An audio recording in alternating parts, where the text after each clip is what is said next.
이제 하나의 사례 연구로 김인남 마이스터라고 여기 경북 이제 점촌이에요. 사실 경북이지만은 점촌에 여기 아시나요? 시설 5위 농업 명장이신데요.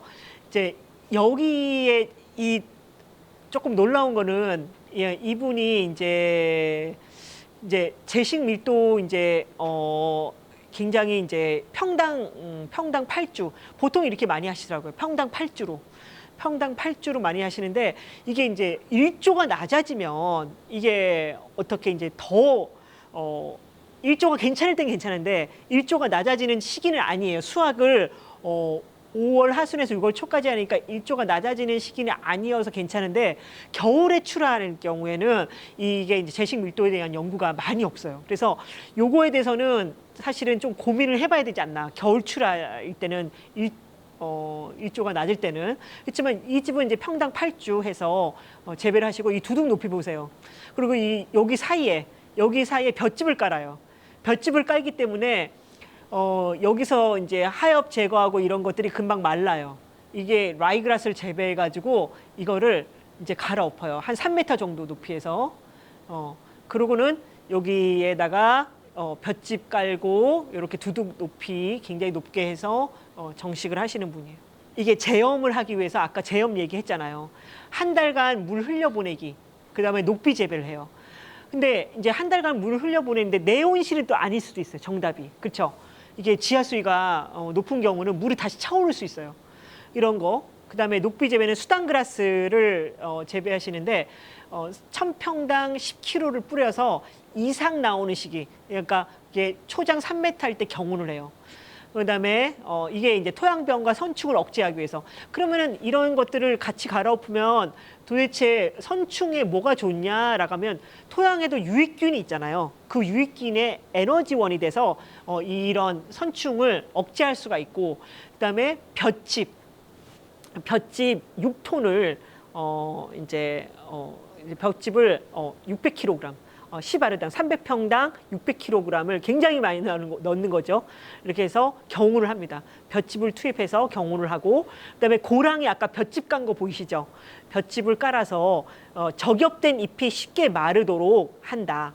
그다음에 습도 조절도 된대요, 이게. 그래서 조금 약간 그런 부직포 하듯이 부직포를 깔은 효과라고 볼 수 있습니다. 그래서 기비 비료를 사용을 안 하고 유기물만 한 다음에, 이게 되게 중요한 거예요. 여러분들도 기비 추비를 주잖아요. 근데 기비를 안 하고 갈아엎은 다음에 왜냐하면 볏짚을 넣기 때문에 유기물로 하기 때문에 이제 기비 비료를 사용을 안 하고 유기물만 시용해서 갈아엎고 두둑을 높이 한 다음에 그 다음에 이제 추비를 주는 거예요. 추비를 주는데 그때 이제 이제 양액, 그러니까 비료를 섞은 물이죠.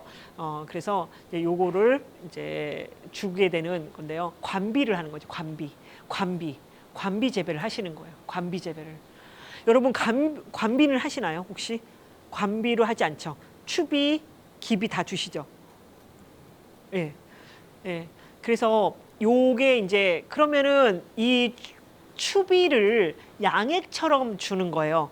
추비를. 그래서 이 씨는 한 1.0, 그다음에 여름은 0.8 정도로 해서 이 씨를 보통은 우리가 오이 재배할 때 2.0으로 하면 거기에 한 반 농도 정도를 주는 거예요. 근데 이 집은 볏짚 투입량이 워낙 많기 때문에, 근데 제가 하고 싶은 말은 볏짚을 투입하고 다 갈아엎은 다음에 그 다음에 가스 다 날아가고 그러고는 어떻게 한다? 분석을 의뢰한다. 이분도 분명히 그렇게 하실 거예요. 볏짚 투입을 하고 나서 충분히 기비를 안 준 상태잖아요. 그러니까 그렇게 한 다음에 내 토양에 비료가 어느 정도 있다라는 걸 확신하고 그 다음에 이제 재배를 하고 추비를 주는 건데 마치 양액 재배처럼 하는 거예요. 기비 안 주고 양액 재배처럼 그 대신에 농도를 반 농도만 사용하는 거예요. 그래서 기비 사용 안 하고 유기물만 시용해서 비료가 부족하게 보일 정도로 관리를 하고 그 다음에 이제 추비를 이제 준다는 거예요. 네, 온도 관리는 변온 관리 하시네. 변온 관리. 아까 변온 관리 했죠? 변온 관리. 그다음에 겨울철에도 낮에는 환기를 하고, 그다음에 야간 온도는 전류를 위해서 14도 이상은 유지를 한다. 그리고 요거 텐쇼메타를 쓰고 그다음에 텐쇼메타를 쓰기도 하고, 그다음에 또 이것도 있어요. 아까 FDR 센서라는 거. 요거를 보니까 토양 수분을 한 30-40%로 유지를 해요. 이분은 30-40%를 유지를 하고 있어요. 이 씨는 보니까 충분해. 2점대를 유지하고 있고, 토양 온도는 19도, 20도 충분히 하고 있어요. 그래서 영농일지를 의무화한다. 이게 매우 중요한 건데요. 이제 이게 39, 왜냐면은 아까 25%로 우리가 25%가 적합하다고 했잖아요. 25%가. 그런데 본인 하우스 토양 토성에 따라 10에서 5% 가감하면서 본인의 경험치로 찾은 거예요. 이게 30%, 40%. 보통은 25% 유지하는데 본인의 물 빠짐이 뭔가 좀 잘 안 되는 거나 아니면은 약간 좀 사질이 아닌 양토 쪽이 더 가깝거나 내지는 좀 그런 토성에 따라서 본인이 이렇게 가감해서 40%대를 유지한다. 이렇게. 그리고 이렇게 이 씨가 2점대면은 이게 양액을 주기 때문에 토양에 있는 양과 본인의 양액, 그래서 이게 2점대를 유지하고 있어요. 그래서 요거가 아까 아까 FDR 센서 삼지창 그거예요. 그거를 넣어서 이제 측정을 하고, 여기는 지금 세 가지인데 20cm 깊이에 40cm 깊이에 60cm 깊이에 이렇게 보면서 관리를 하고 있어요. 그다음에 탄산가스는 이제 볏짚 미숙퇴비 다량 시용으로 아침에 1600이 1800ppm이나 높대. 그래서 시비를 하지 않아요.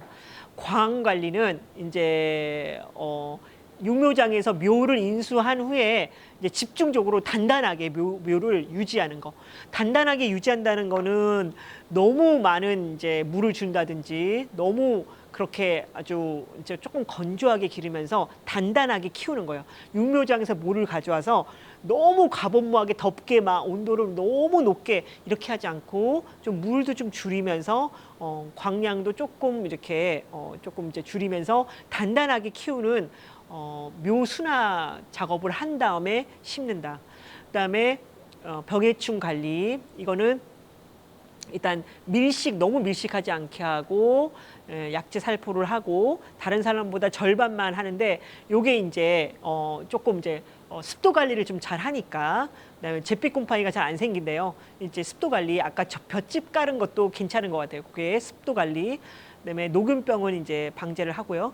그다음에 날씨 안 좋은 날도 온풍기 가동하고. 이게 왜 그래요?